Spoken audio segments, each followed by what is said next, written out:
Hello, good morning. Good morning, everyone. Kamal, Vaibhav, Anirudh, Sudhir, Kanaiya, Ram Singh, good morning. Good morning, everyone. Good morning. कैसे हैं आप सब? Good morning, everyone. Good morning.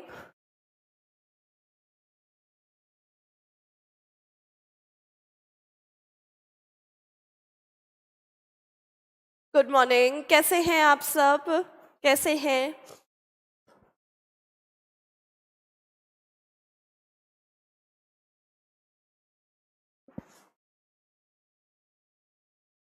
Okay बहुत सारे students online आ चुके हैं, जैसे कि बहुत सारे गुड मॉर्निंग दिखाई दे रहे हैं. Good morning everyone. Good morning. क्या हालचाल आप सबके? कल हमारी फर्स्ट क्लास थी आपके साथ. आपको मैंने कुछ थोड़ा बहुत इन्फ्लेशन डिफ्लेशन समझाया था. तो मैं भी बहुत बढ़िया, मैं भी बिल्कुल अच्छी हूँ.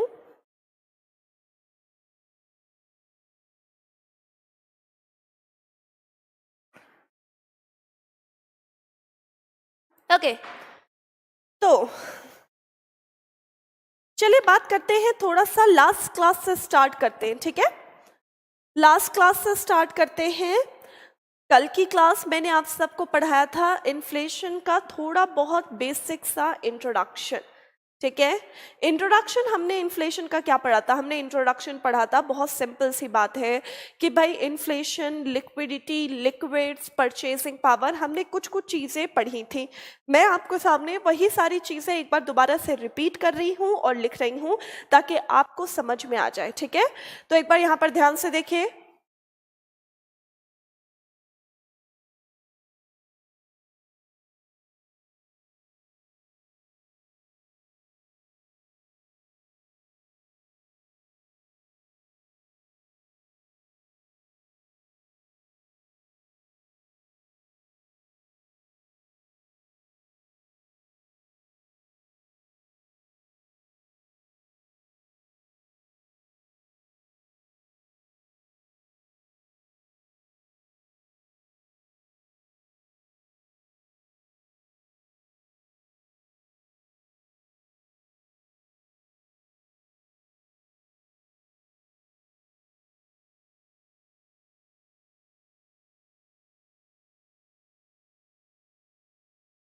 Okay,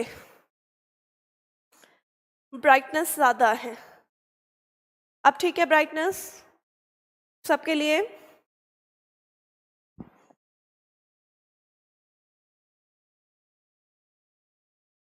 okay, good morning.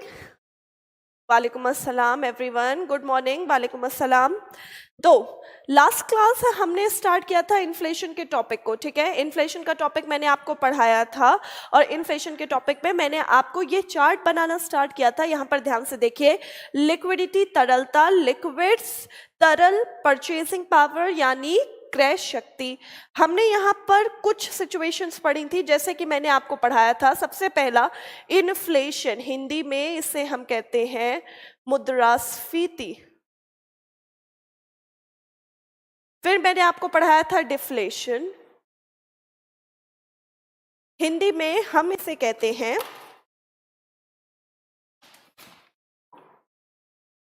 अपस्फीति.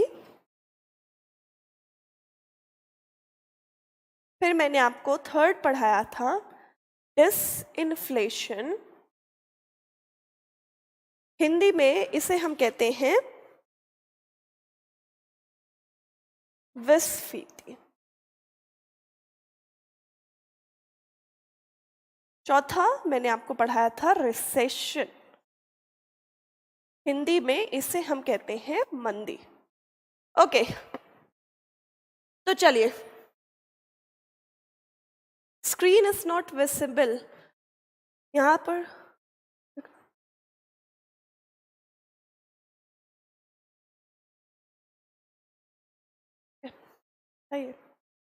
ओके, इन्फ्लेशन, हमने लास्ट क्लास यहाँ पर ये चार चीजें पढ़ी थी क्या क्या पढ़ा था हमने? इन्फ्लेशन पढ़ा, फिर हमने डिफ्लेशन पढ़ा, फिर हमने डिसइन्फ्लेशन पढ़ा, फिर हमने पढ़ा रिसेशन यानी मंदी के बारे में पढ़ा था। ठीक है, अच्छा एक बार हम इस सबको रिवाइज कर लेते हैं। ठीक है, क्या रिवाइज करते हैं इसमें?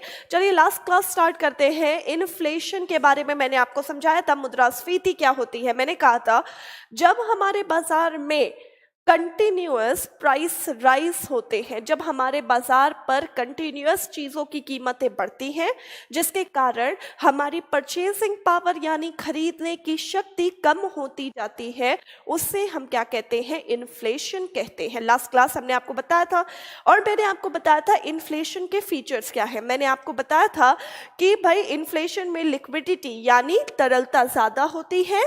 मैंने कहा था लिक्विड्स यानी तरल कम होते हैं, और परचेसिंग पावर भी क्या होती है?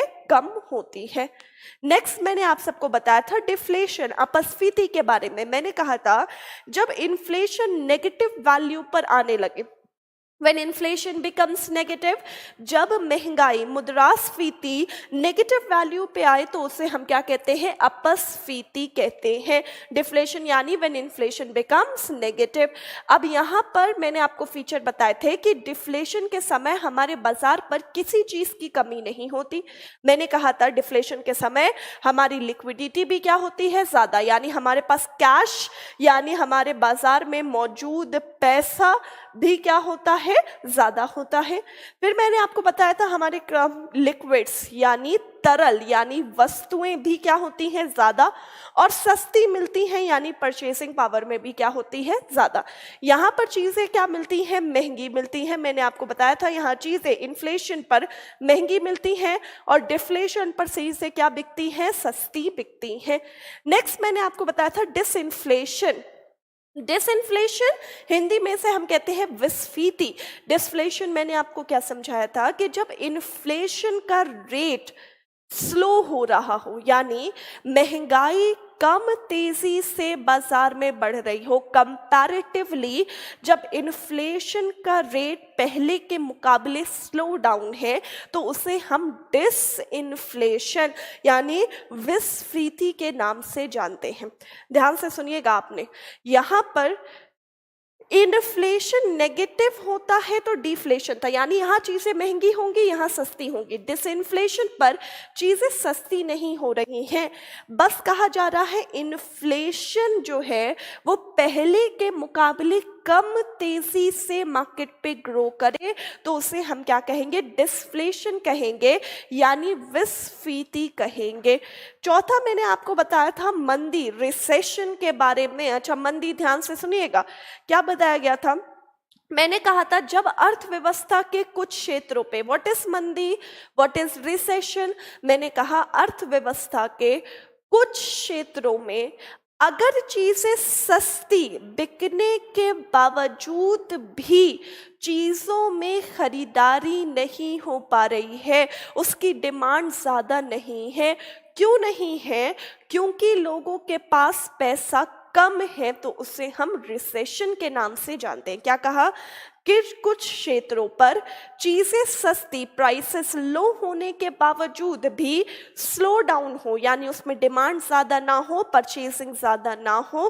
क्यों ना हो? क्योंकि लोगों के पास कैश क्या है? कम है, तो उसे हम क्या कहेंगे? रिसेशन कहेंगे। और मैंने आपको बताया था ये फ्यू सेक्टर या तो सिर्फ बेसिक या तो फिर सिर्फ लग्जरीज होंगे या फिर इन्वेस्टमेंट्स वाले प्रोडक्ट होंगे। बेसिक नेसेसिटीज पर रिसेशन इतनी जल्दी से हिट नहीं करता।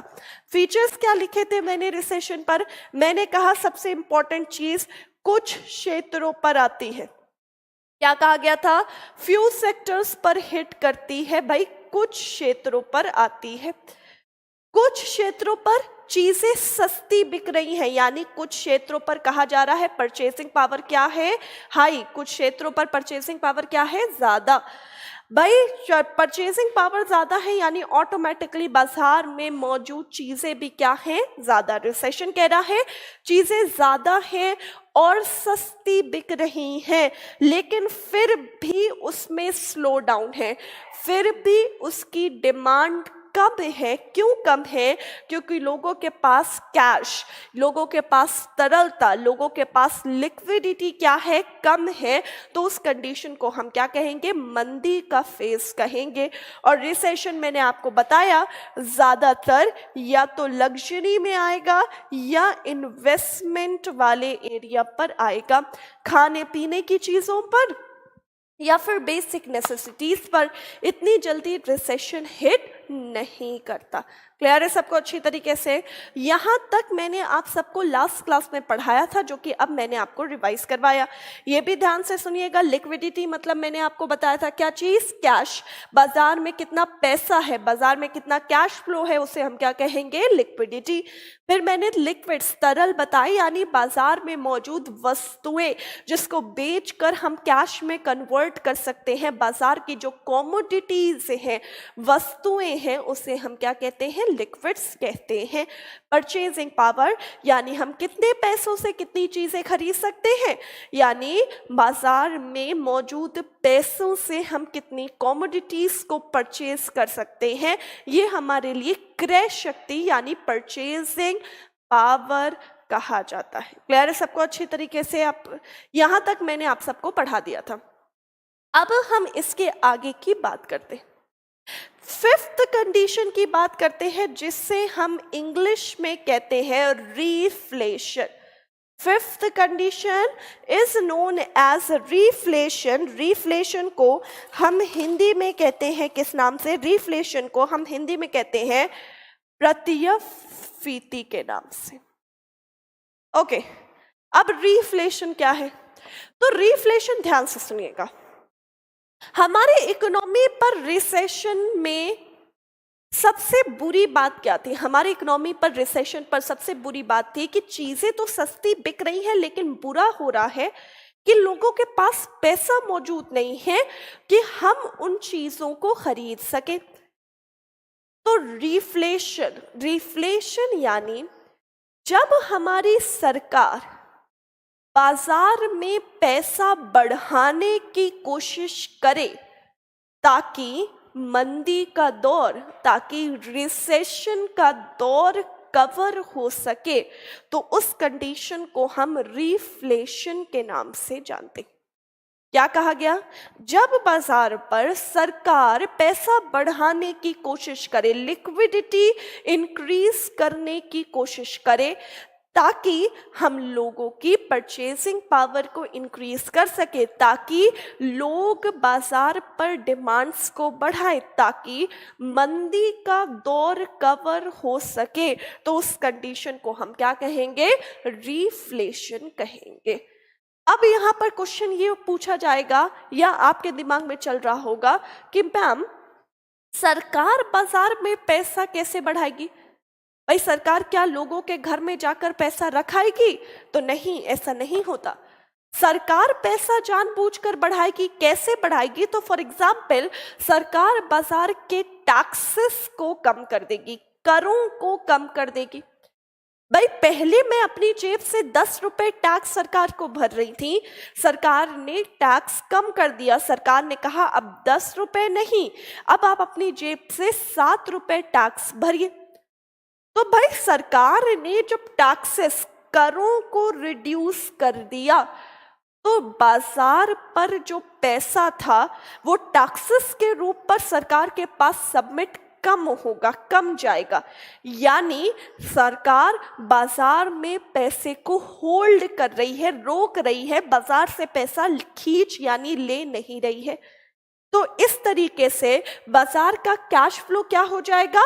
बढ़ जाएगा। बाजार का कैश फ्लो क्या हो गया? बढ़ गया।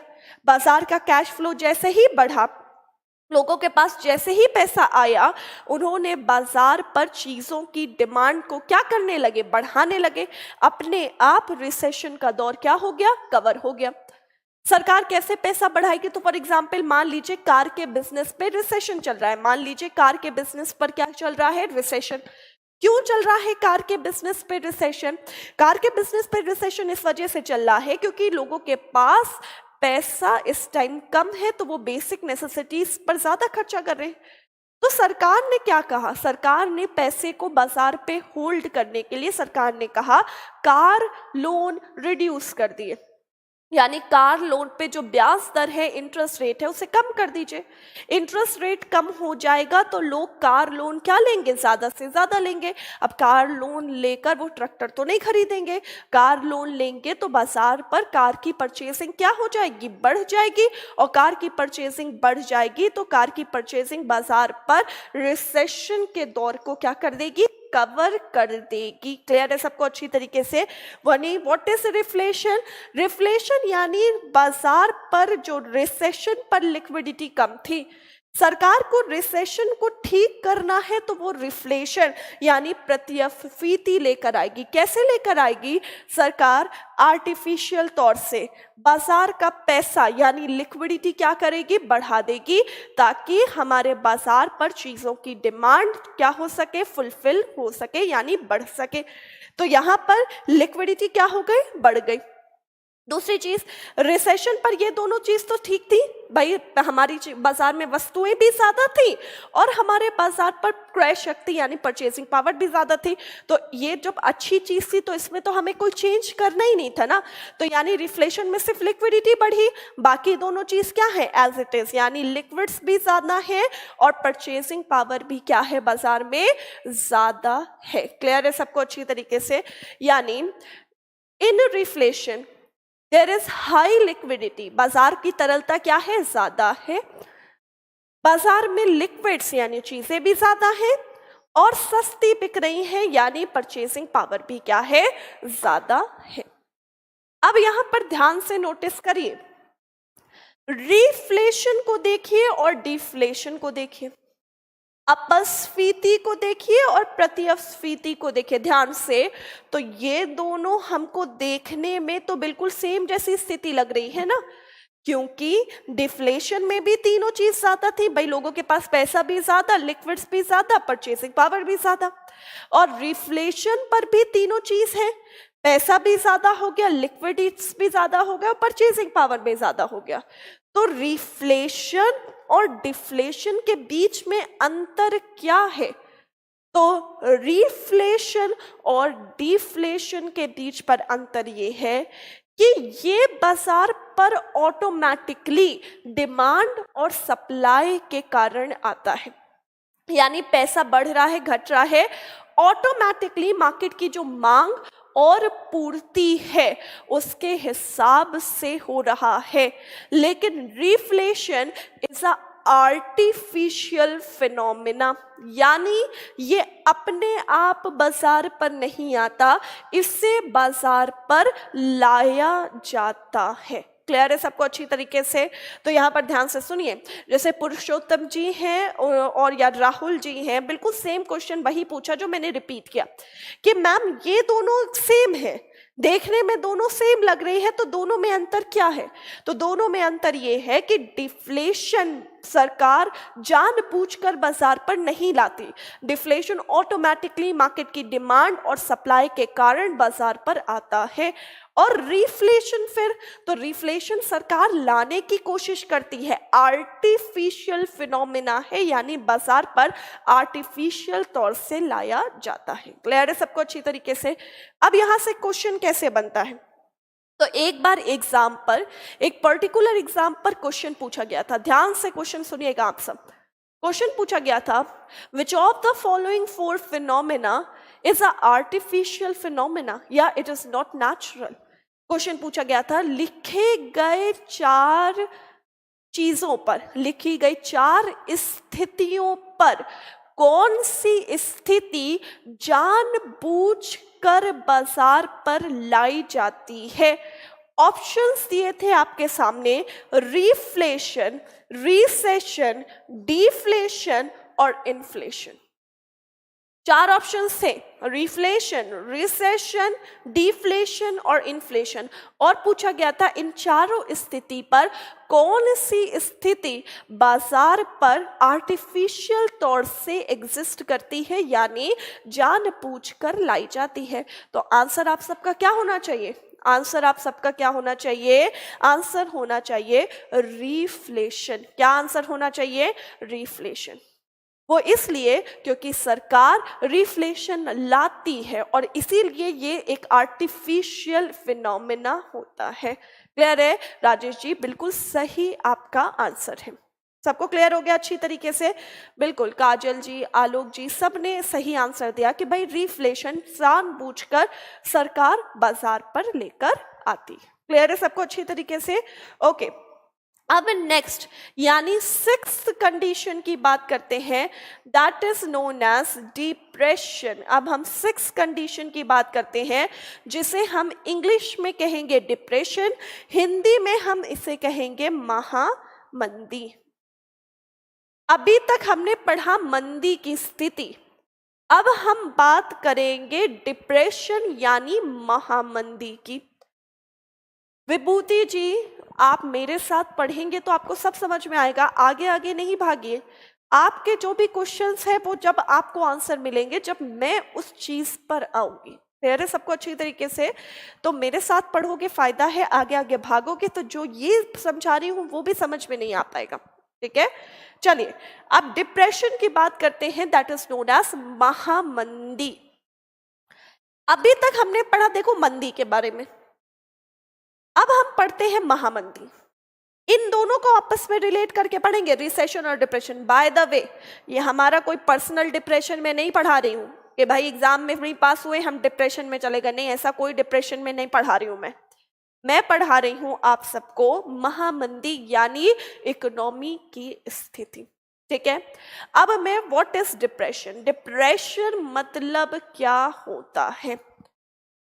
डिप्रेशन, महामंदी, इसे समझने के लिए मैं आपको छोटा सा एग्जाम्पल देती हूँ या आपको कुछ स्टेटमेंट देती हूँ, ध्यान से सुनो, शायद आपको अपने आप ही समझ में आ जाए कि डिप्रेशन मतलब क्या होता है।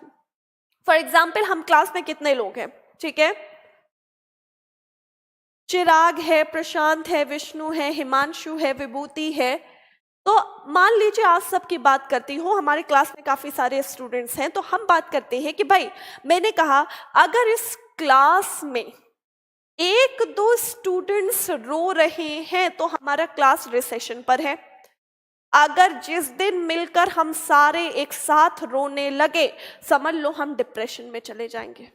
मैंने क्या कहा?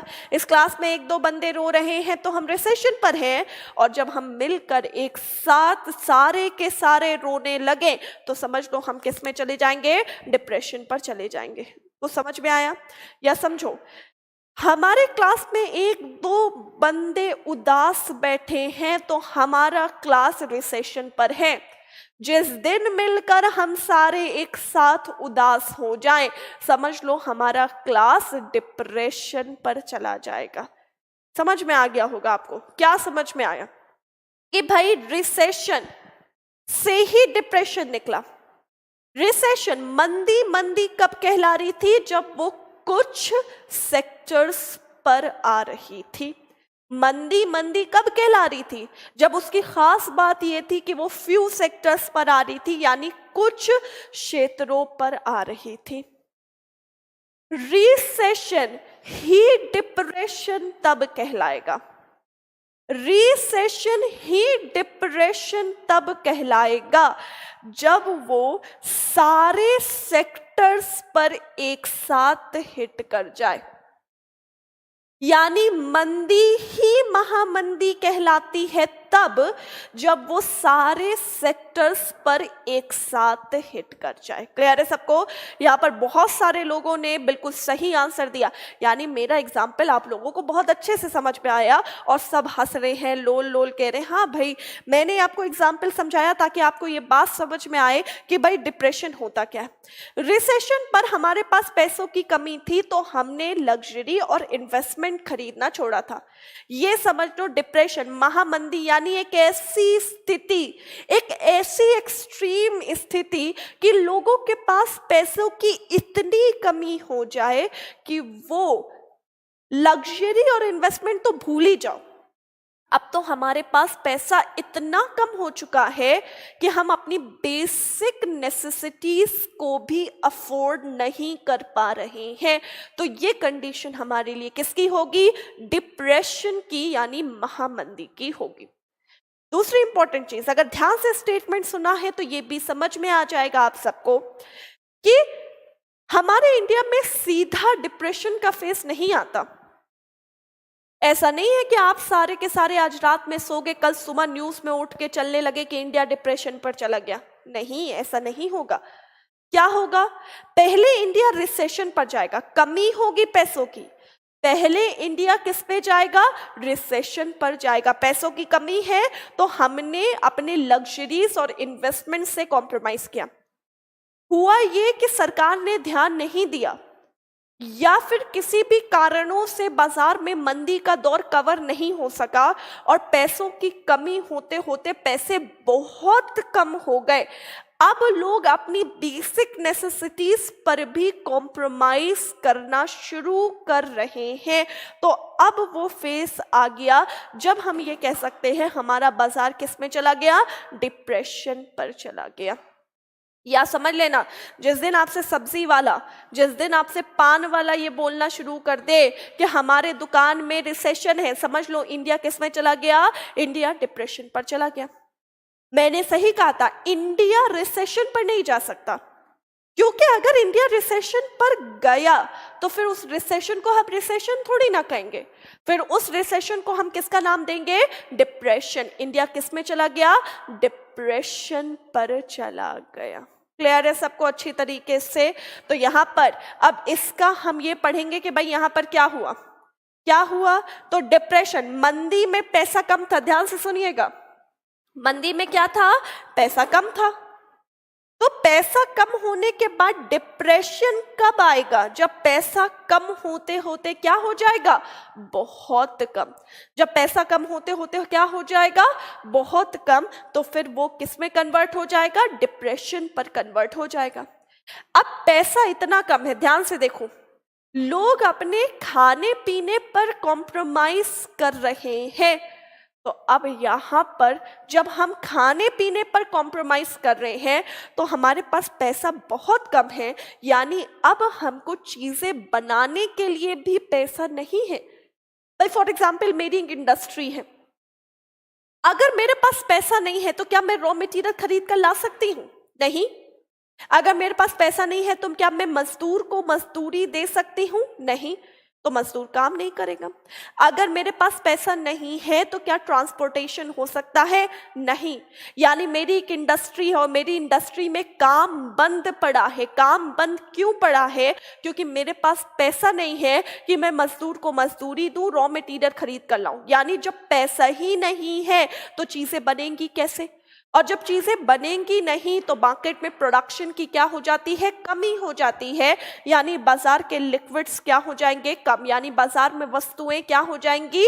कम हो जाएंगी। वस्तुएं कम है तो ऑब्वियस सी बात है वस्तुएं महंगी बिकेंगी या सस्ती बिकेंगी? अगर चीजें कम है तो चीजें महंगी बिकेंगी या सस्ती बिकेंगी? तो चीजें बाजार में क्या बिकेंगी? महंगी बिकेंगी। महंगी बिकेंगी तो हमारी परचेजिंग पावर भी क्या हो जाएगी? कम हो जाएगी। तो इस फेस को हम क्या कहेंगे? हम इस फेस को डिप्रेशन कहेंगे। क्लियर है सबको अच्छी तरीके से? क्या कहा मैंने? बाजार में पैसा बहुत कम हो, बहुत कम होने के कारण हमारे बाजार पर लिक्विड्स क्या हो जाए? कम। चीजें क्या हो जाए? कम, क्योंकि चीजें बन नहीं पा रही हैं। चीजें नहीं है और चीजें नहीं होने के कारण चीजें महंगी बिकने लगे, यानी हमारी परचेजिंग पावर भी क्या हो जाए? कम हो जाए। तो इस कंडीशन को हम क्या कहेंगे? डिप्रेशन यानी महामंदी का फेस कहेंगे। क्लियर है सबको अच्छी तरीके से? समझ में आ गया? मुझे लगता है कि आप सबको अच्छी तरीके से समझ में आ गया कि महामंदी यानी डिप्रेशन हम किसे कहते हैं। चिराग जी पॉइंट 3 रिपीट करिए मैम। चिराग जी आपका क्वेश्चन इतनी बार आ चुका है, ध्यान से सुनिए। डिसइंफ्लेशन मैंने कल की क्लास में भी पढ़ाया था, आज की क्लास मैंने शुरू करी तो मैंने उसको दोबारा से रिपीट किया। तो अब एक बार जब वीडियो स्ट्रीम हो जाए तो आप दोबारा से सुन लीजिएगा कि व्हाट इज डिसइंफ्लेशन। आपको अपने आप क्लियर हो जाएगा कि क्या है। अब एक एक स्टूडेंट के लिए मैं हर पॉइंट को इतनी बार रिपीट नहीं कर सकती, ठीक है? तो इस चीज का आपको भी ध्यान रखना पड़ेगा। ओके, अब हम नेक्स्ट बात करते हैं, महामंदी हो चुका है। नेक्स्ट हम 7th कंडीशन की बात करते हैं, that is known as hyperinflation. 7th condition hyperinflation, Hindi में इसे हम कहते हैं भागती हुई महंगाई। हिंदी में क्या कहते हैं? भागती हुई महंगाई, हाइपर इन्फ्लेशन। अच्छा, व्हाट इज हाइपर इन्फ्लेशन? तो अब यहां पर ध्यान से देखो, इन्फ्लेशन का ही एक लेवल है जिसे हम क्या कहते हैं? Hyper inflation. इन्फ्लेशन है, उसी का एक लेवल है जिसे हम क्या कहते हैं? हाइपर इन्फ्लेशन कहते हैं। जैसे बाजार में पैसा कम होने से हमारी बाजार में मंदी आती है, यानी रिसेशन आता है, और अगर पैसा बहुत कम हो गया तो क्या आता है? डिप्रेशन आता है। इसी तरीके से जब हमारे बाजार पर पैसा बढ़ेगा तो इन्फ्लेशन आएगा, महंगाई आएगी। और जब पैसा बढ़ते बढ़ते बहुत बढ़ जाए, यानी बाजार में एक्सेस, लिमिट से ज्यादा पैसा हो जाए, तो वो हमारे लिए क्या हो जाएगा? हाइपर इन्फ्लेशन हो जाएगा। क्लियर है? बिल्कुल सही बात है। क्या कहा मैंने? इन्फ्लेशन पैसा बढ़ने से आता है, बढ़ते बढ़ते जब पैसा लिमिट से ज्यादा हो जाए तो उस कंडीशन को हम क्या कहेंगे? हाइपर इन्फ्लेशन कहेंगे। अब दूसरी बात, सबसे पहला पॉइंट तो आपको समझ में आ गया कि पैसा लिमिट से ज्यादा, यानी हर कोई अंबानी है। ये समझ लो, लेबर तबके से लेकर अपर क्लास तक जब एक अर्थव्यवस्था पे हर कोई अंबानी हो तो हाइपर इन्फ्लेशन होगा, यानी हर किसी के पास लिमिट से ज्यादा पैसा, हर किसी के पास बाजार पर इतना पैसा हो जाए तो बाजार किस पे चला जाएगा? हाइपर इन्फ्लेशन यानी भागती हुई महंगाई पर चला जाएगा। Next important thing, hyper inflation पर अक्सर लोग इस बात को सोचते हैं कि यार जब पैसा इतना ज्यादा होगा तो लिक्विड्स यानी वस्तुएं भी तो खूब हो जाएंगी क्योंकि चीजें बनेंगी खूब। लेकिन आपको ये बात समझ में नहीं आ रही है कि हर कोई बाजार में अंबानी है। एक नहीं, बाजार पे हर कोई अंबानी है। एक बात सोचिए, अगर जो लेबर क्लास है आज जो मजदूरी कर रहा है, वो मजदूरी क्यों करता है? क्योंकि उसे पैसा कमाना है। मैं कह रही हूं मजदूर भी अंबानी बन चुका है, यानी मजदूर के पास भी लिमिट से ज्यादा पैसा है। तो बताओ, क्या मजदूर मजदूरी करेगा? कभी नहीं करेगा। भाई बस वालों के पास इतना पैसा आ जाए, बस वाले बस आज क्यों चला रहे हैं? क्योंकि उनको पैसा कमाना है। मैं कह रही हूं बस वालों के पास भी बहुत ज्यादा पैसा आ जाए, क्या बस वाले बस चलाएंगे? नहीं चलाएंगे। वो हमसे कहेंगे तुम खुद चला के चले जाओ, हमसे क्या मतलब है। कभी आपने किसी को ये बोलते हुए सुना है कि यार देखो ये है तो करोड़पति लेकिन मेरे घर में झाड़ू लगाने आती है? कभी ऐसा सुना है? नहीं। क्योंकि हमारे घर में जो काम करने आते हैं या मेड आती हैं, वो मेड क्यों काम करती हैं घर का? क्योंकि उनको पैसों की जरूरत है। अगर वो भी अंबानी बन जाए, यानी उनके पास भी लिमिट से ज्यादा पैसा हो जाए, तो क्या वो हमारे घर में मेड का काम करने आएंगी? नहीं, वो हमको बुलाने लगेंगी, तुम आओ मेरे यहाँ काम करने। होगा ना ऐसा? तो यानी हर के पास जब लिमिट से ज्यादा पैसा हो जाए तो यहाँ पर लोग काम करना फिर से बंद कर देते हैं। क्यों? क्योंकि उन्हें कमाने की जरूरत महसूस नहीं होती, क्योंकि हर कोई के पास पैसा है। तो मजदूर मजदूरी नहीं करेगा क्योंकि कहेगा हम क्यों मजदूरी करें, हमारे पास तो बहुत पैसा है। बस वाले बस नहीं चलाएंगे, कहेंगे हम क्यों चलाएं, हमारे पास तो बहुत पैसा है। यानी बाजार में मजदूरी नहीं होगी, बाजार में ट्रांसपोर्टेशन नहीं होगा। तो मुझे ये बताओ, क्या बाजार पर लिक्विड्स बनेंगे? प्रोडक्शन होगा? नहीं होगा। लिमिट से ज्यादा पैसा है लेकिन फिर भी प्रोडक्शन क्यों नहीं हो पा रहा है? क्योंकि उसको काम करने वाले लोगों ने काम करना बंद कर दिया। क्यों कर दिया? क्योंकि उनके पास क्या है? लिमिट से ज्यादा पैसा है।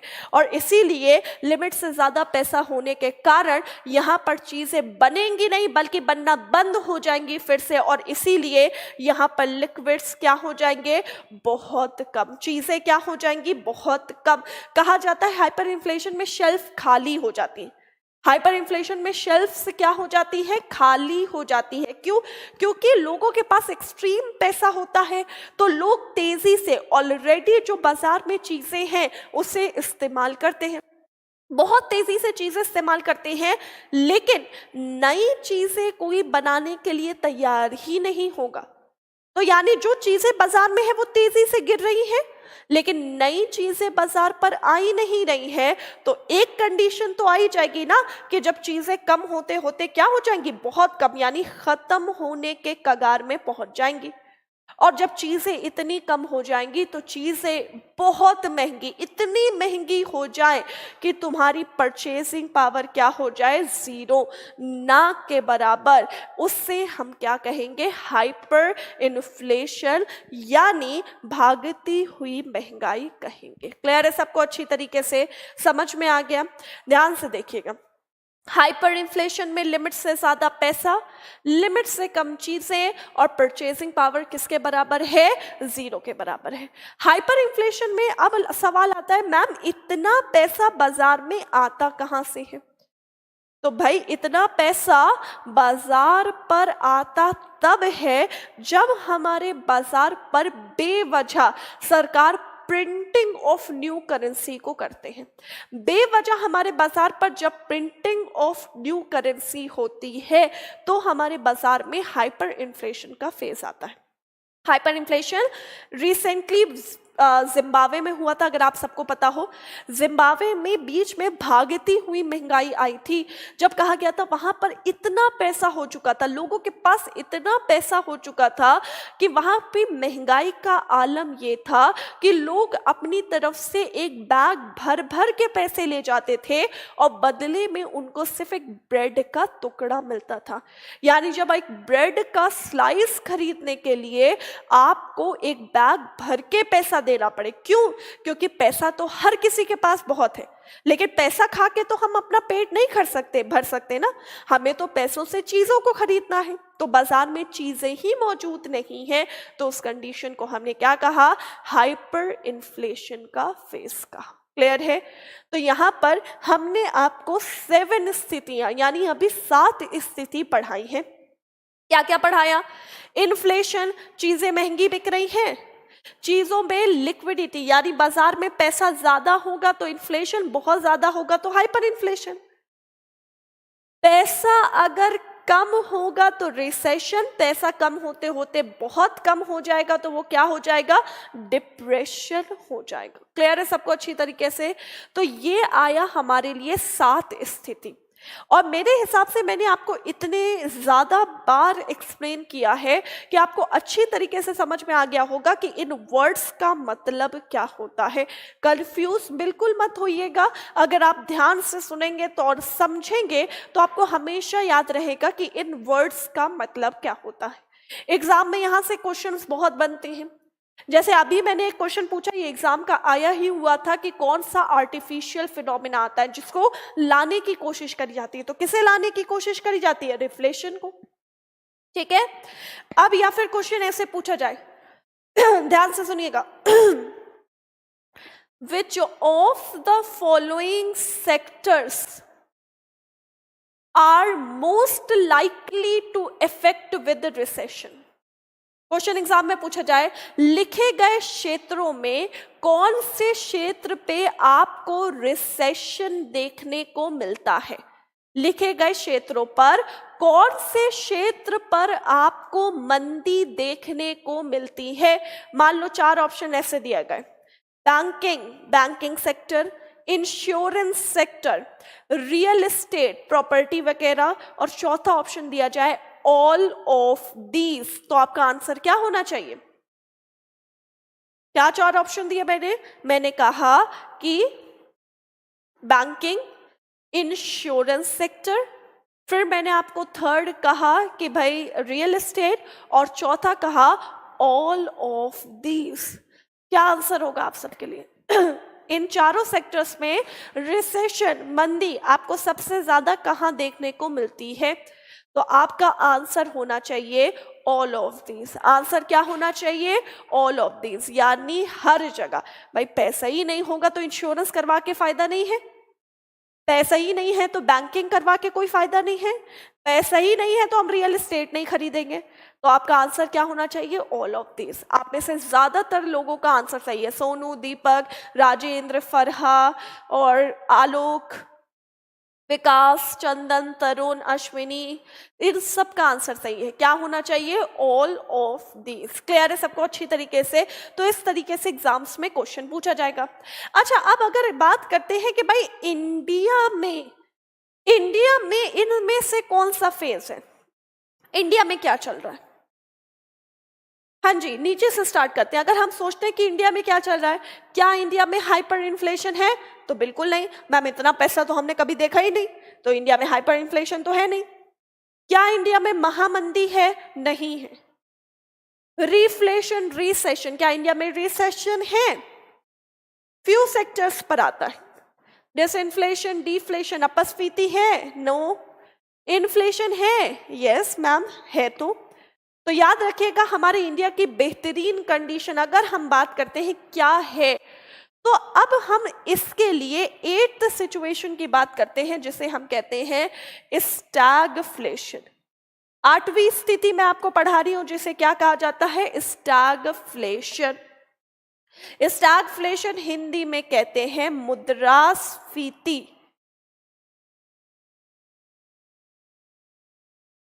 जनित मंदी। स्टैगफ्लेशन, स्टैगफ्लेशन को हिंदी में क्या कहा जाता है? मुद्रास्फीति जनित मंदी। अब ध्यान से सुनिए, स्टैगफ्लेशन मतलब क्या होता है? स्टैगफ्लेशन यानी अर्थव्यवस्था की, इकोनॉमी की एक ऐसी स्थिति, एक ऐसी सिचुएशन जब हमारे बाजार पर इन्फ्लेशन यानी महंगाई, कुछ सेक्टर्स पर रिसेशन यानी मंदी और बेरोजगारी यानी अनएम्प्लॉयमेंट भी बढ़ा हुआ है। तो इनके कॉम्बिनेशन को हम क्या कहते हैं? स्टैगफ्लेशन कहते हैं। क्लियर है? यानी व्हाट इज स्टैगफ्लेशन? मुद्रास्फीति जनित मंदी। आखिरकार क्या होता है? तो मुद्रास्फीति जनित मंदी, मुद्रास्फीति जनित मंदी यानी जब अर्थव्यवस्था में इन्फ्लेशन के साथ साथ रिसेशन के साथ साथ मार्केट में बेरोजगारी भी बढ़ा हुआ हो, तो इन तीनों कंडीशन के कॉम्बिनेशन को हम क्या कहते हैं? स्टैगफ्लेशन कहते हैं। क्लियर है सबको अच्छी तरीके से? मुद्रास्फीति जनित मंदी यानी inflation plus recession plus unemployment. ठीक है? ओके, तो ये थी आपकी सबने 8 स्थितियां जो मैंने आपको अच्छी तरीके से पढ़ा दी। ध्यान से देखिए, 8 स्थिति में हमने stagflation, hyper inflation, depression, रीफ्लेशन, recession, disinflation, deflation, inflation, ये सारी चीजों को पढ़ लिया। आई होप सो आप सबको अच्छी तरीके से समझ में आ गया होगा। अगर किसी को ये नोट करना है तो जल्दी से आप सब इसे नोट कर लीजिए, मैं आगे बढ़ूं। नोट कर लीजिए इसे।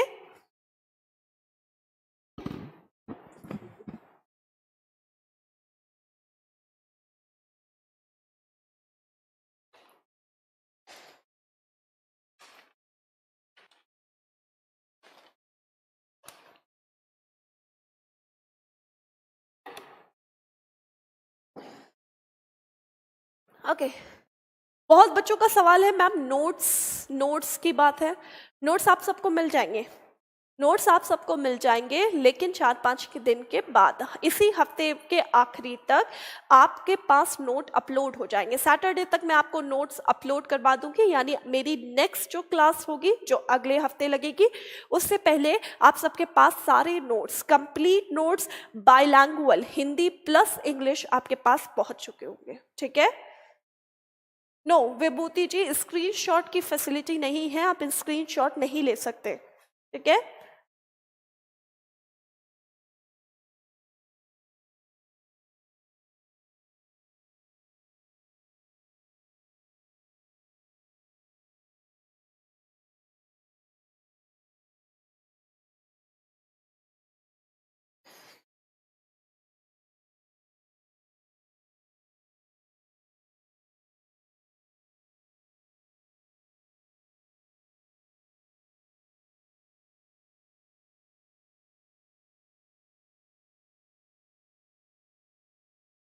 ओके, कंप्लीट हो चुका। चलिए अब इसके आगे बढ़ते हैं और नेक्स्ट हम बात करते हैं टाइप्स ऑफ इन्फ्लेशन की। ठीक है, नेक्स्ट हम बात करते हैं टाइप्स ऑफ इन्फ्लेशन।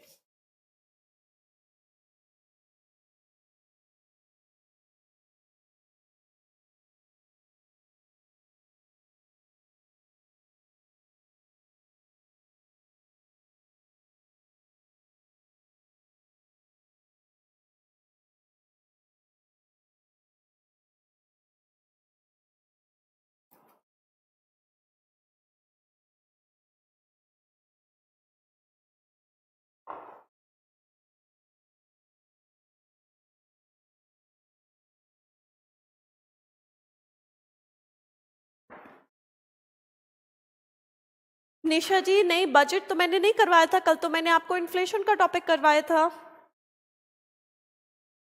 हाँ जी बिल्कुल, बस 2 दिन आपकी इकोनॉमिक्स चलेगी पूरे हफ्ते में, 2 दिन आपके लिए इकोनॉमिक्स इनफ है। ठीक है,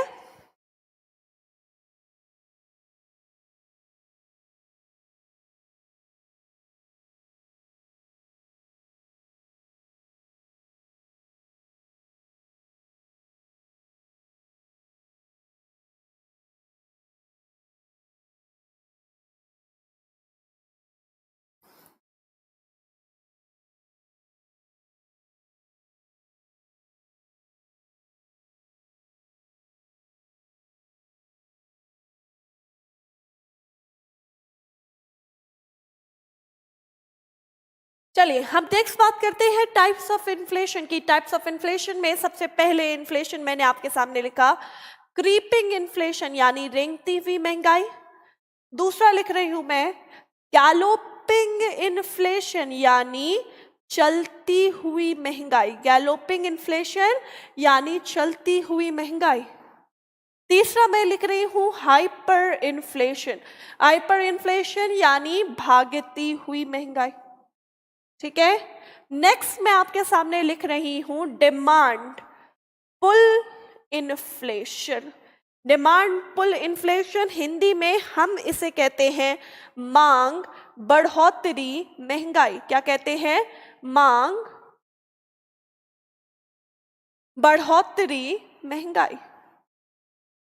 दूसरे को हम कहेंगे कॉस्ट पुश इन्फ्लेशन। दूसरे को हम क्या कहेंगे? Cost push inflation. हिंदी में हम क्या कहेंगे? मूल्य बढ़ोतरी महंगाई। कॉस्ट पुश इन्फ्लेशन यानी मूल्य बढ़ोतरी महंगाई। नेक्स्ट हम बात करेंगे आपके सामने that is core inflation. Core inflation Hindi में हम इसे कहते हैं कोर महंगाई। फिर मैं आपको पढ़ाऊंगी बॉटल नेक इन्फ्लेशन। हिंदी में इसे हम कहते हैं टोंटी महंगाई।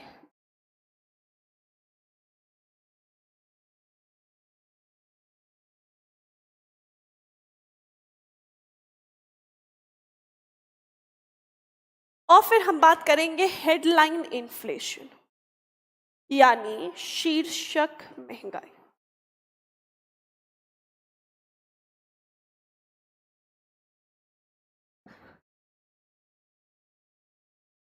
ओके, चलिए कमेंट करने पे कम, मेरे हिसाब से अभी तो ऐसा कुछ कमेंट करने वाली चीज नहीं है।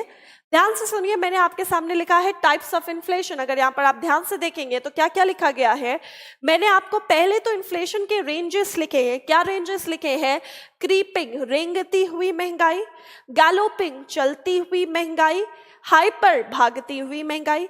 इन रेंजेस के बाद मैंने इन्फ्लेशन में 2 तरह प्रकार के इन्फ्लेशन लिखे हैं। डिमांड पुल हिंदी में मांग बढ़ोतरी महंगाई, कॉस्ट पुश यानी मूल्य बढ़ोतरी महंगाई। ठीक है, नेक्स्ट हम बात करते हैं कोर इन्फ्लेशन। कोर इन्फ्लेशन के बाद बॉटल नेक इन्फ्लेशन और उसके बाद हम बात करते हैं हेडलाइन इन्फ्लेशन यानी शीर्षक महंगाई। एक एक के बारे में बात करते हैं।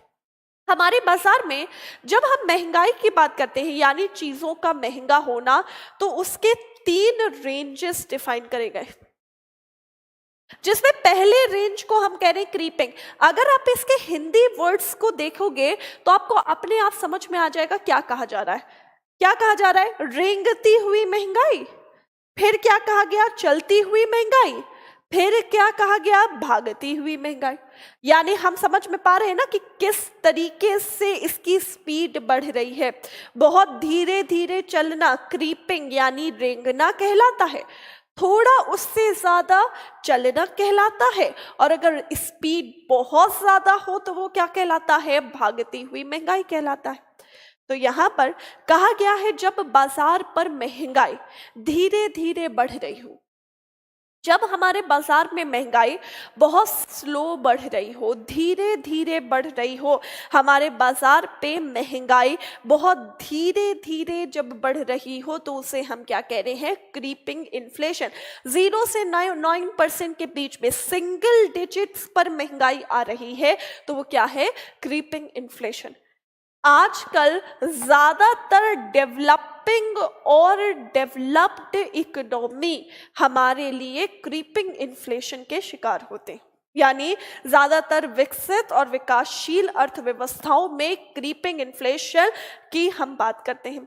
अच्छा, क्रीपिंग इन्फ्लेशन में हम ये भी समझते हैं, creeping inflation is not bad for any economy.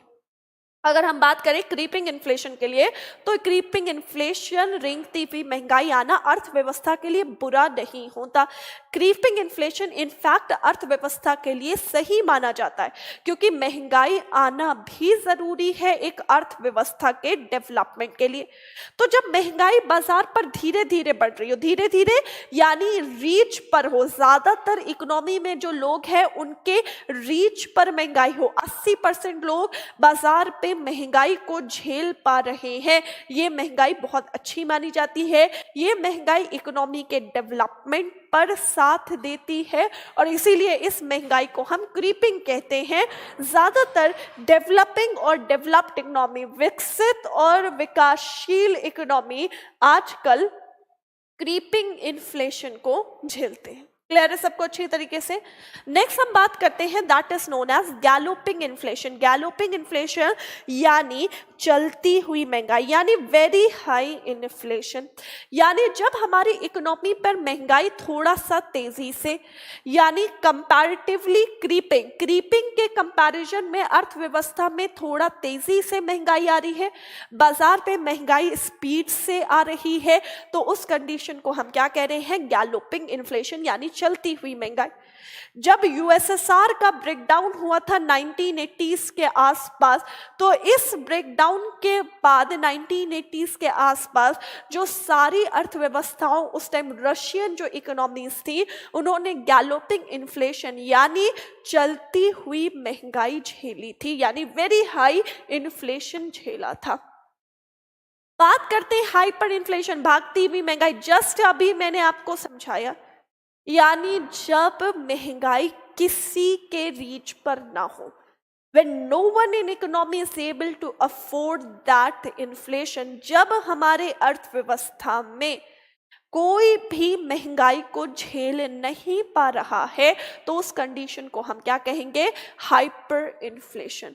जब वर्ल्ड वॉर सेकेंड कंप्लीट हुआ था, जब फर्स्ट वर्ल्ड वॉर कंप्लीट हुआ था, तो फर्स्ट वर्ल्ड वॉर कंप्लीट होने के बाद जर्मनी में हाइपर इन्फ्लेशन आया था। हाइपर इन्फ्लेशन इनफैक्ट बहुत सारी जगह आ चुका है। अब तक के कहा जाए तो 22 से 23 बार हाइपर इन्फ्लेशन डिफरेंट इकोनॉमी ने झेला है। ज्यादा अगर हम बात करें तो उस टाइम जब फर्स्ट वर्ल्ड वॉर कंप्लीट हुआ था, आप सब जानते हैं फर्स्ट वर्ल्ड वॉर की कहानी क्या रही थी, एक्सेट्रा एक्सेट्रा। तो जब वर्ल्ड वॉर कंप्लीट हुआ था, उसके बाद जर्मनी ने हाइपर इन्फ्लेशन झेला था, जब वहां का इन्फ्लेशन किसी के रीच में नहीं था, वहां की महंगाई किसी के रीच पर नहीं थी। रिसेंटली मैंने आपको बताया जिम्बाब्वे में हाइपर इन्फ्लेशन झेला गया। तो यहाँ पर हाइपर इन्फ्लेशन तो बिल्कुल ही अर्थव्यवस्था के लिए अच्छा नहीं होता, ये बात याद रखिएगा।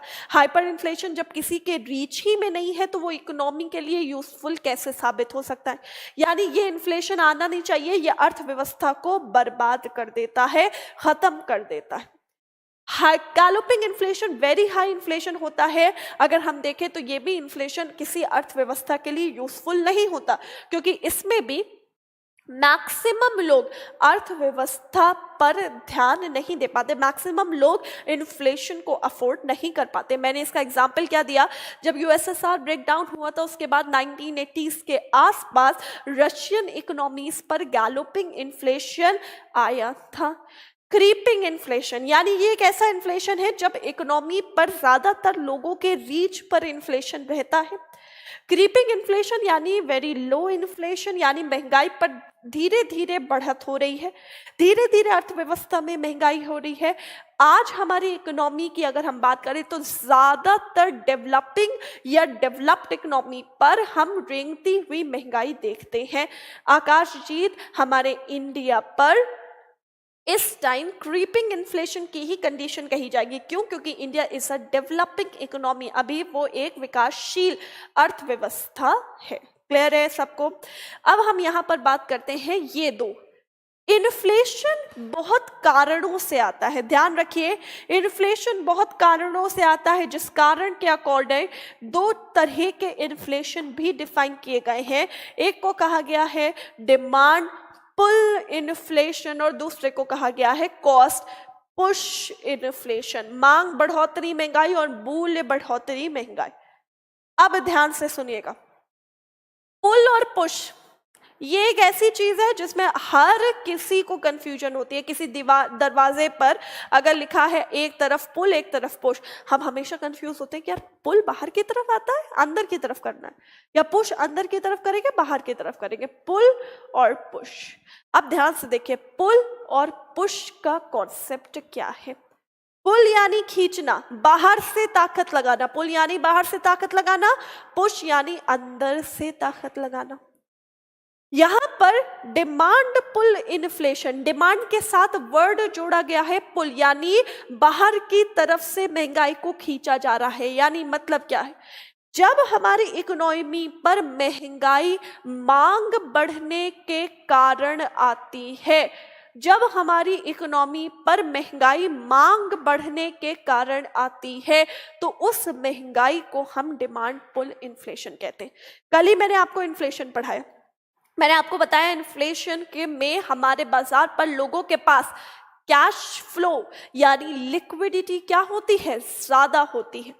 अच्छा, लिक्विडिटी जब अर्थव्यवस्था में लोगों के पास ज्यादा होगी तो लोग अलग अलग तरीके से चीजों की मांगों को क्या कर देते हैं, बढ़ाते हैं। जब डिमांड बढ़ती है और मांग बढ़ने के कारण अर्थव्यवस्था में महंगाई पैदा हो रही है तो उस कंडीशन को हम क्या कहेंगे, डिमांड पुल इन्फ्लेशन। यानी बाहर की तरफ से खींचा जा रहा है, पुल वर्ड जुड़ा है ना, यानी मांग बाहर की तरफ से चीजों की कीमतों को बढ़ा रही है। अब हम नेक्स्ट बात करते हैं कॉस्ट पुश। पुश यानी अंदर की तरफ से फोर्स लग रहा है। कैसे? तो जब महंगाई को या जब चीजों की कीमतें महंगी होती है बाजार में कारक लागत बढ़ने के कारण, यानी चीजों के कॉस्ट बनाने के कॉस्ट, प्रोडक्शन कॉस्ट बढ़ने के कारण जब बाजार पर चीजें महंगी बिकी तो उसे हम क्या कहेंगे, कॉस्ट पुश इन्फ्लेशन कहेंगे। क्लियर है सबको अच्छी तरीके से? तो मूल्य बढ़ोतरी महंगाई, कॉस्ट पुश इन्फ्लेशन, यानी जब महंगाई आने के लिए बाजार पर फैक्टर कॉस्ट जिम्मेदार हो, यानी बनाने की लागत जिम्मेदार हो। फॉर एग्जाम्पल, कोई भी चीज 10 रुपए की बन रही है और 10 रुपए की बनकर हमारे बाजार में 15 की बिक रही है। हुआ ये कि अब वो चीज 10 कहीं अब वो 12 की बनेगी, कुछ भी होने के कारण, जैसे रॉ मटेरियल कॉस्ट बढ़ गया, जैसे कि ट्रांसपोर्टेशन का कॉस्ट बढ़ गया, जैसे कि टेक्नोलॉजी कॉस्ट बढ़ गया, जैसे कि किसी भी तरीके का रेंट बढ़ गया। अरे जब कोई भी फैक्टर कॉस्ट बढ़ा तो 10 रुपए की चीज अगर 12 में बन रही है तो वो पहले की तरह 15 में तो नहीं बेचेगा। और यहाँ पर अंदर जब यानी रॉ मटेरियल कॉस्ट या टेक्नोलॉजी कॉस्ट या लेबर कॉस्ट बढ़ने के कारण जब फैक्टर कॉस्ट बढ़ा तो वही प्रोडक्ट बाजार पर महंगा बिका, तो इस कंडीशन को हमने क्या कहा, कॉस्ट पुश इन्फ्लेशन। क्लियर है सबको अच्छी तरीके से? ओके, नेक्स्ट बात करते हैं 3 तरीके की महंगाई जो यहाँ पर लिखी क्या महंगाई लिखी गई है। सबसे पहले बॉटल नेक इन्फ्लेशन की बात करते हैं, ध्यान से सुनिए। बॉटल नेक इन्फ्लेशन, हिंदी में टोंटी महंगाई। Bottle neck inflation. What is bottle neck inflation? Bottle neck inflation यानी हमारे बाजार पर महंगाई आ रही है सप्लाई घटने के कारण। हाँ, दो फैक्टर्स होते हैं हमारे बाजार में, सब जानते हैं ना। क्या क्या फैक्टर होते हैं? होता है एक डिमांड यानी मांग, और दूसरा क्या होता है? सप्लाई यानी पूर्ति। एक होती है डिमांड और दूसरी क्या होती है? सप्लाई। यहां पर ध्यान से देखिए बच्चों, डिमांड पुल इन्फ्लेशन मैंने क्या कहा कि जब फॉर एग्जाम्पल ये वाला जिस हाथ में मेरा मार्कर है, ये वाला हाथ मेरा डिमांड है, और जिस हाथ पे ये बाइक है, ये वाला हाथ मेरा क्या है? सप्लाई है। ध्यान से देखिए, ठीक है। डिमांड पुल इन्फ्लेशन क्या था? जब हमारी इकोनॉमी पर डिमांड बढ़ने के कारण महंगाई है, ठीक है भाई। सप्लाई अपनी जगह है, मैं क्या कह रही हूँ, सप्लाई क्या है? अपनी जगह है। सप्लाई अपनी जगह है लेकिन डिमांड बाजार में बढ़ रही है, तो गैप क्रिएट हुआ। क्या? डिमांड ज्यादा हो गई और सप्लाई कम। डिमांड ज्यादा, सप्लाई कम होने के कारण चीजें महंगी हो गई, तो ये हमारे लिए क्या हो गया? डिमांड पुल इन्फ्लेशन हो गया, ठीक है। अब बात करते हैं बॉटल नेक इन्फ्लेशन। ध्यान से देखिएगा, ये क्या है? डिमांड और ये क्या है? सप्लाई। बाजार में महंगाई आ रही है सप्लाई घटने के कारण, यानी बाजार में आपकी बार डिमांड अपनी जगह स्थिर है, डिमांड अपनी जगह क्या है? कांस्टेंट है, लेकिन किसी कारणों से मार्केट की सप्लाई तेजी से घटने लगी, तो फिर गैप क्रिएट हुआ। गैप क्या क्रिएट हुआ कि डिमांड ज्यादा हो गई और सप्लाई कम। अच्छा, डिमांड ज्यादा डिमांड बढ़ने के कारण नहीं हुई। डिमांड ज्यादा हमें क्यों लग रही है? क्योंकि सप्लाई पहले के मुकाबले क्या हो गई? घट गई। तो इस कारण से हमारे बाजार पर जो महंगाई आती है उसे हम क्या कहेंगे? बॉटल नेक इन्फ्लेशन। एग्जाम्पल कैसे आता है बॉटल नेक इन्फ्लेशन? बहुत ईजी है। फॉर एग्जाम्पल हमारे बाजार पर कोई मिस हैपनिंग हो गई, मिस हैपनिंग हो गई यानी मान लो फ्लड आ गया। भाई अगर फ्लड आया तो फसलें खराब होंगी, फ्लड आया, फसलें खराब हुई, फसलें खराब हुई तो मार्केट पर डिमांड तो वहीं पर थी लेकिन सप्लाई तेजी से नीचे गिरने लगी, तो वो हमारे लिए क्या हो जाएगा? वो हमारे लिए बॉटल नेक इन्फ्लेशन हो जाएगा। क्लियर है सबको अच्छी तरीके से? फॉर एग्जाम्पल मान लो बाजार में डंपिंग होने लगी। डंपिंग का नाम अक्सर आपने सुना होगा, जमाखोरी। बाजार में डिमांड उतनी ही है लेकिन जमाखोरी, डंपिंग होने के कारण मैन्युफैक्चरर्स ने क्या करा? मार्केट में ज्यादातर प्रोडक्ट अपने पास स्टोर करके रखे, डंप करके रखे। डंपिंग से तेजी से सप्लाई घट गई तो अपने आप बाजार पर इन्फ्लेशन बढ़ा, महंगाई बढ़ी, महंगाई आई तो उसको हमने क्या कहा? बॉटल नेक इन्फ्लेशन। समझ में आ गया? इस पर और इस पर डिफरेंस आपको समझ में आया या नहीं? डिमांड पुल यानी भाई सप्लाई अपनी जगह, डिमांड बढ़ने के कारण, डिमांड ज्यादा सप्लाई कम, चीजें महंगी हो गई, demand pull. 20 bottleneck inflation यानी आपकी बार अपनी जगह डिमांड स्थिर है, कुछ इसमें चेंज नहीं हुआ लेकिन मार्केट पे सप्लाई तेजी से घट गया, इस कारण डिमांड ज्यादा और सप्लाई में गैप क्रिएट हुआ। डिमांड बढ़ने से बढ़ी नहीं, डिमांड ज्यादा क्यों लग रही है? क्योंकि सप्लाई घटी, तो इस कंडीशन को हमने क्या कहा? बॉटल नेक इन्फ्लेशन। क्लियर है? नेक्स्ट हम बात करते हैं कोर इन्फ्लेशन और हेडलाइन इन्फ्लेशन। ध्यान से सुनिएगा, कोर और हेडलाइन इन्फ्लेशन क्या होता है? कोर महंगाई यानी जब इन्फ्लेशन को हम लॉन्ग टर्म के लिए निकालने हो। कोर इन्फ्लेशन यानी when inflation is calculated for a long period of time, जब महंगाई को हम लंबे समय के लिए निकालते हैं। और क्योंकि जब हम महंगाई को लंबे समय के लिए निकाल रहे हैं तो वो चीजें जिनकी कीमतें बाजार पर बहुत तेजी से बदल रही हैं उन्हें हटा देते हैं। और कौन सी ऐसी चीज है जिसमें बाजार पर तेजी से कीमतों में बदलाव होता है? तो दो चीज होती हैं, एक तो फूड आर्टिकल्स यानी खाने पीने की वस्तुएं, और दूसरा हमारे लिए होता है एनर्जी यानी गैसेस वगैरह। तो यानी जब महंगाई को लंबे समय के लिए निकाला जाए, व्हाट इज कोर इन्फ्लेशन? जब महंगाई को लंबे समय के लिए निकाला जाए और जब महंगाई को लंबे समय के लिए निकाला जाए, और इसीलिए जब हमारी लंबे समय के लिए महंगाई निकलती है तो ऐसी चीजें जिसमें बहुत तेजी से बदलाव हो रहा है उसे हटा दिया जाए। कौन कौन सी चीजें हटाई जाए? फूड आर्टिकल्स और गैसेस यानी एनर्जी वगैरह को एक्सक्लूड करके, एनर्जी वगैरह और फूड आर्टिकल्स को एक्सक्लूड करके जब मार्केट में महंगाई निकाली जाए, इन दोनों को हटाकर जब इन्फ्लेशन निकाला जाए तो उसे हम क्या कहेंगे? कोर इन्फ्लेशन कहेंगे। क्लियर है? नेक्स्ट बात करते हैं हेडलाइन इन्फ्लेशन। हेडलाइन इन्फ्लेशन, शीर्षक महंगाई अपोजिट कहा जाता है कोर इन्फ्लेशन का। शीर्षक महंगाई यानी जब महंगाई को शॉर्ट टर्म के लिए कैलकुलेट किया जाए, यानी एक साल की महंगाई अर्थव्यवस्था में निकाली जा रही है, और इसीलिए जब शॉर्ट टर्म के लिए निकाली जा रही है तो इसमें फूड आर्टिकल्स और एनर्जी को इंक्लूड यानी जोड़कर महंगाई निकाली जाए तो उस कंडीशन को हम क्या कहेंगे? हेडलाइन इन्फ्लेशन यानी शीर्षक महंगाई। क्लियर है सबको? अच्छी तरीके से समझ में आ गया? यहाँ पर मैंने आपको बहुत सारी चीजें पढ़ाई। अब तक मैं इन्फ्लेशन में आपको सारी चीजों को उठाकर उसका मतलब समझा रही थी। पहले मैंने आपको 7 या मे बी 8 स्टेटमेंट समझाई थी। 8 के बाद 9, 10, 11, 12, 13, 14, 15, 16 सिचुएशन यानी 16 चीजें मैंने आपको यहाँ पर डेफिनेशन समझाने की कोशिश करी। ठीक है? कोर और हेडलाइन इन्फ्लेशन मैम फिर से समझाइए। तो बेटा कुछ नहीं है, मैंने क्या समझाया? कोर इन्फ्लेशन यानी जब महंगाई लंबे समय के लिए निकाली जाए, पहला पॉइंट, जब लॉन्ग टर्म इन्फ्लेशन का कैलकुलेशन हो, और इसीलिए इसमें फूड आर्टिकल्स और एनर्जी, खाने पीने की चीजें और गैसेस वगैरह, पेट्रोल वगैरह नहीं जोड़ा जाता। इन दोनों को एक्सक्लूड करके जब महंगाई निकाली जाए तो उससे हम क्या कहेंगे? Core inflation.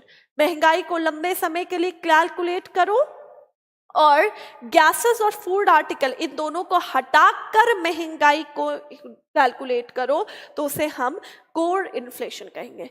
हेडलाइन इन्फ्लेशन यानी जब महंगाई को शॉर्ट टर्म के लिए निकाला जाए, छोटे समय के लिए निकाला जाए, एक साल की महंगाई निकाली जाए, और हम महंगाई को हेडलाइन इन्फ्लेशन में निकालने के लिए फूड आर्टिकल और एनर्जी दोनों को इंक्लूड करके महंगाई निकाले तो वो हमारे लिए क्या है? Headline inflation.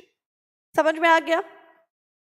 बॉटलनेक इन्फ्लेशन, शीर्षक महंगाई, बॉटलनेक इन्फ्लेशन टोटी महंगाई यानी जब मार्केट में डिमांड स्थिर हो, क्या हो? डिमांड कांस्टेंट हो, लेकिन सप्लाई तेजी से घटने के कारण महंगाई आए तो वो क्या है? बॉटलनेक।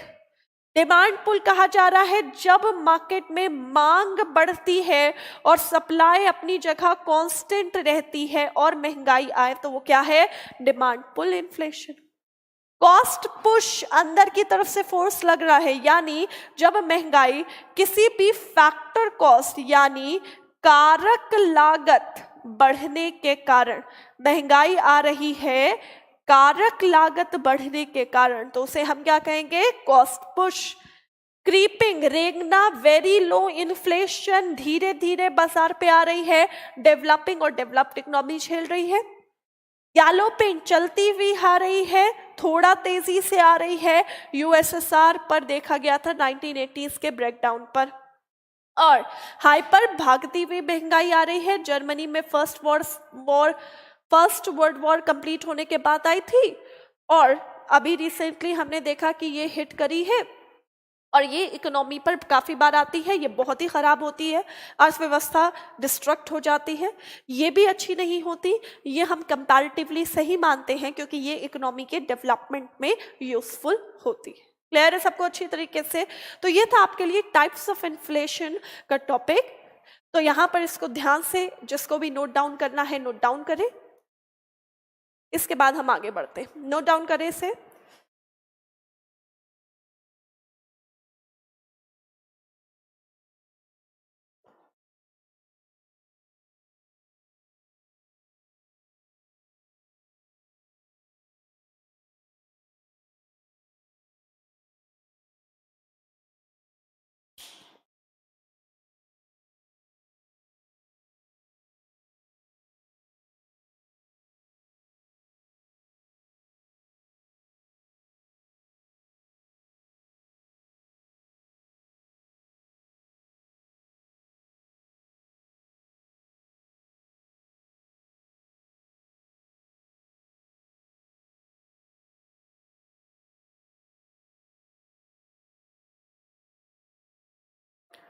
बिल्कुल बैंकिंग के लिए मोर देन सफिशिएंट है कुणाल जी।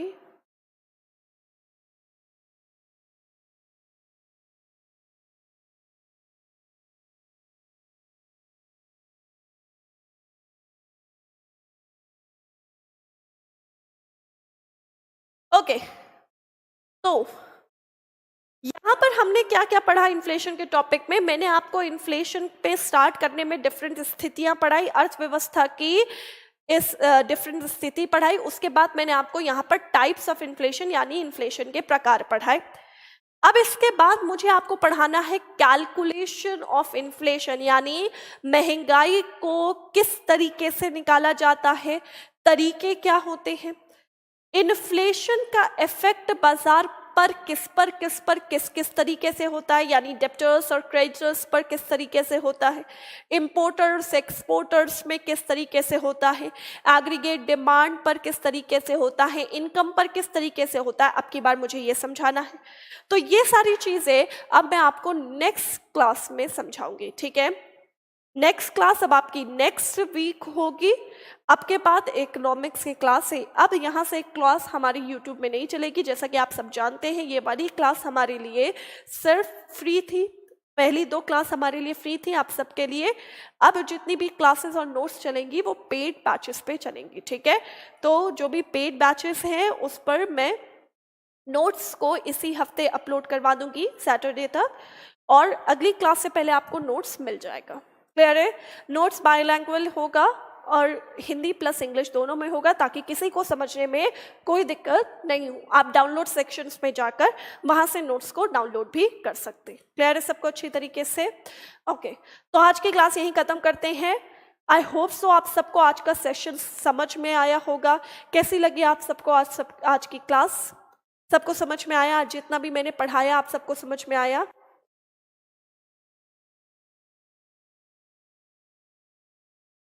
ओके, जैसा कि आप सब जानते हैं मेरा नाम आफरीन है। आपकी बात इसके बाद हम आपकी इकोनॉमिक्स की क्लास कंटिन्यू करेंगे। क्लियर है? Okay, thank you so much. Thank you. अल्लाह हाफिज and take care everyone. Bye bye and take care. Next week मिलते हैं, ठीक है? Bye bye and take care.